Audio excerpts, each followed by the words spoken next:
بسم الله الرحمن الرحيم، والصلاة والسلام على أشرف المرسلين. ازيكم يا حبايبي، عاملين ايه؟ النهارده بإذن الله هنعمل مع بعض حواوشي بطريقة حلوة جدا وبطريقة سهلة، وكمان مش هنستعمل العيش كالعادة، هنعجن العجين احنا على ايدينا وهتعجبك الطريقة بإذن الله. عندي هنا كيلو من الدقيق، انت تقدري تعملي حتى لو كوبايتين اتنين مفيش اي مشكلة. تمام. عندي قطعة من الخميرة، معلقة كبيرة من السكر، وربع معلقة من الملح، وهستعمل كمان حوالي 3 معالق من الزيت. بسم الله. وهبدأ اعجن بقى بمية عادية خالص. تمام. بسم الله.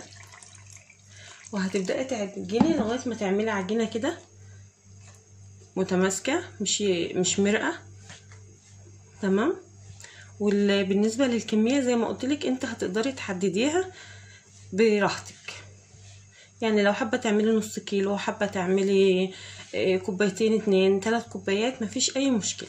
هي هتبقى المقادير زي ما انت شايفة كده، المية عادي والزيت عادي. بالنسبة للخميرة برضك، لو ما عندكيش خميرة بيرة تقدري تحطي خميرة فورية، مفيش اي مشكلة. تمام. هنبدأ نعجن بقى كده على طول لغاية ما نعمل عجينة زي ما قلتلك متماسكة، ما هياش مرقة. انا هخلص بقى عجن وارجع لك تاني. الوقت بقى يا حبايبي، بعد ما خلصت عجين بالمنظر ده كده هسيبها ترتاح، ونروح بقى نجهز الحشوة بتاعتنا. بس بتقعدي تعجني فيها حوالي عن 10 دقايق كده عشان تاخد راحتها. نركنها بقى على جنب وبعدين نشوف هنحشي ايه. يلا بقى يا حبايبي نشوف هنحشي الحشوة بتاعتنا ايه. عندي هنا نص كيلو من اللحمة، بيكون فيه نسبة من الدهن. تمام. يعني مثلا 3/4 لحمة والربع دهن. هحط له كده نص معلقة من البابريكا، وهحط له كمان نص معلقة من الملح المشكل. تمام. وهحط كمان نص معلقة من الفلفل الأسمر اهو يا جماعة. وظبطيها بقى عشان ما ترجعيش ايه، مش هينفع ترجعي تحطي ملح تاني بعد ما تحشي. عندي بردك نسبة من الفلفل الألوان كده، وعندي بصل مبشور. تمام. اهو انا بشربه المبشرة. النص كيلو حطيت له حوالي يعني بصلتين كبار. وعندي هنا كمان بطاطستين ما سلقتهم وهرستهم كويس. بسم الله. وهدعك كلات المكونات بتاعتي دي كويس، هقلبها حلو. انا حاطه له بطاطس عشان تكون من نسبه موفره، ومن نسبه تانية تكون الحشوه بتاعتها سميكه وكويس. انا هقلبها جامد بقى وبعدين ارجع لك. الوقت بقى بعد ما قلبت الخليط بتاعي، عندي هنا صينيه عليها دقيق، والعجين بتاعنا خمر اهو ما شاء الله عليه. هنقول بسم الله كده، وهبدا بقى اقطعها كور صغننه. تمام. يعني خليها كده على قد القرصه الصغننه اهي، ما تكبرهاش. وهبدا بقى نرصها كده. تمام. شوفي بقى ان انت عايزه تقسميها على كام كوره، وقسميها بقى انت براحتك اهو. مش بتاخد معاكي وقت خالص، بتقطع بسرعه. كل ما كانت العجينه مرتاحه كل ما يكون احسن. الوقت بقى بعد ما قسمتها بالطريقه دي كده، تمام، هبدا بقى ارجع اخدها تاني وهبدا افتحها كده. تمام. اهو وسعيها كده بالراحه، وابدأي دايما باول واحده انت بدأتي بيها. وهجيب كوره من اللحمه اللي انا عملتها دي كده، تمام، بالمنظر ده كده، وهحطها في النص وهبدأ بقى اقفل عليها. شايفه كل ما كانت العجينه مرتاحه كل ما كانت هتمط معاكي بسرعه اهو يا جماعه. وارجع اقفل عليها كويس اهو، وهرجع تاني اسيبها تريح واعمل واحده تانية كده بالمنظر ده، واعمل كوره بردك من اللحمه اللي احنا حشيناها واحطها وارفل عليها كده. تمام. اهو فكره سهله خالص وبسيطه، وطعمها ان شاء الله هيعجبك.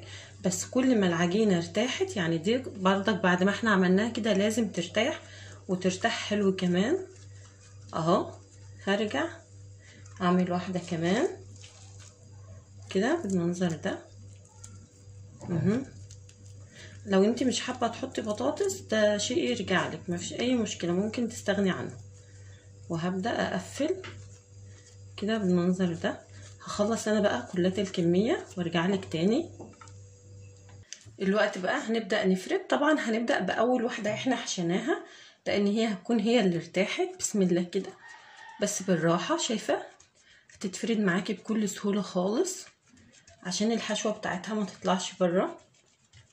تمام اهو. حتى مش هتحتاجي مدرج ولا هتحتاجي اي حاجة. وان حسيتي ان في حاجة فتحت معاكي كده بس اقفليها اهو. بسم الله كده بالمنظر ده. وحطي دقيق، ما تقلقيش، كل الدقيق ده هيروح كده بالمنظر ده. وهسيبها بردك ترتاح شوية، وبعدين هرجع افردها تاني اهو. بسم الله. افرديها بقى على قد ما تيجي معاكي وزي ما انت عايزة كده. حسيت ان حاجة فتحت معاكي بردك ما تقلقيش، حاولي انت تعالجيها كده بالمنظر ده.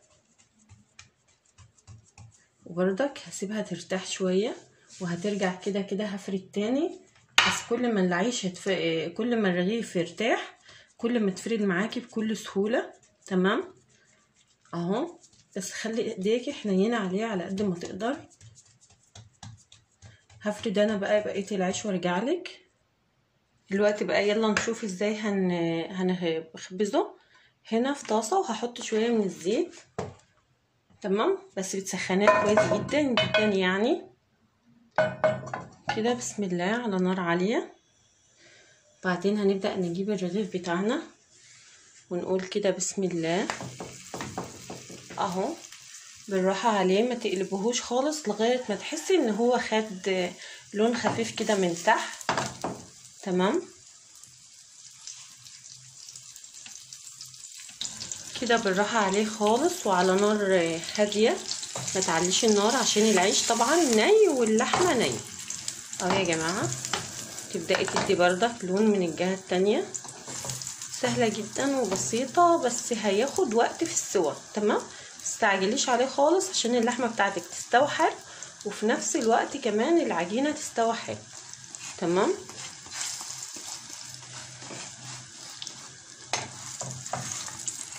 اهو. تحسي انه خد لون من الجهة دي ترجعي تقلبيه من الجهة التانية كده. وتديله فرصته طبعا عشان اللحمه بتاعتنا تستوي زي ما قلت لك كده بالمنظر ده. مش بياخد وقت خالص خالص، وبيبقى قلبه مفتح وفي منتهى الجمال اهو يا حبايبي. خلاص بدأ يجهز. تمام تدي لون من هنا وترجعي تقلبي من هنا على طول. النار بتاعتك تكون هاديه عشان الرغيف بتاعك يستوي حلو. زي ما انتوا شايفين بدأ يتنفخ معانا اهو كده. خلاص هو باقي له حاجات بسيطه بس ويطلع. في المرحله دي بقى هبدأ اعلي النار عليه عشان يقرمش.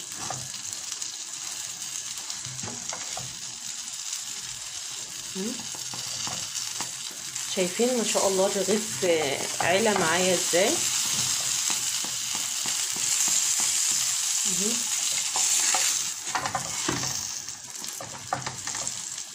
هخلصه انا بقى وبعدين ارجع لك تاني. كده بقى يا حبايبي خلاص العيش بتاعنا بقى جاهز. هطلعه بقى وهرجع اعمل واحد بنفس الطريقه. تمام اهو. وهياخد لون من هنا ولون من هنا ويستوى معايا حلو. وبعدين ارجع بقى انا اوريكي الشكل النهائي باذن الله. وده بقى يا حبايبي شكل الحواوشي بتاعنا بعد ما خلص. شايفين قد ايه جميل ما شاء الله، حلو جدا. الفكره جميله جدا وسهله خالص وبسيطه. شايفين قلبه من جوه ما شاء الله مستوي خالص وجميل، واللحمه بتاعتنا مستويه وجميله. فكره بسيطه خالص تقدري تعمليها، سهله ومش مكلفه زي ما انت شايفه. ويا رب بقى الطريقه بتاعت النهارده تكون عجبتكم. من عجبكم ما تنسونيش في لايك واشتراك فضلا وليس امرا. مع السلامه، ونتقابل في وصفات تانية كتيره باذن الله.